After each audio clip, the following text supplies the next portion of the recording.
Okay, so the fog lights work on this car, but the switch, for some reason, the light does not come on. And if you saw my video, and I'll put a link in the description, of Junkyard Gold, switches are one of the things I always pick up and came in handy. I also like to show you from outside the car what these look like if I ever have the chance, so you can see how to remove them. But these have two tabs that you have to push in.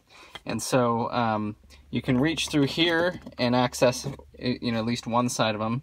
Makes it a little easier. Or if you have the 98, which has the two cup holders here, same as the 99 and 2000, you can pull those out, and you got good access right here from the bottom side.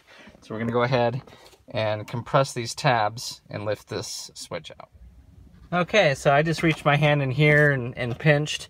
Like I said, if you do have access from this, do the same, and you really got to pinch it to get that out. So now we're just going to get a flathead screwdriver, and we're going to put it right under here and unplug this. Okay, so I pried up under there with a screwdriver and then just unplugged it. Now we're just going to plug the new one in. And look at all this coin that's down in here. Man, I'm going to be rich by the end of the day. I already got all this out from underneath the seats. All right, so we're testing it here before putting it back in, and sure enough, it works. Sweet. So we're just gonna go ahead and slide this right back down in here. Just pop it right back down, but now we have a working fog light switch. Not a big deal, but it is to me. I think it's cool. Having a V6 Mustang, I didn't have fog lights, and I always wanted this to work, so go ahead and turn the headlights out before the battery dies.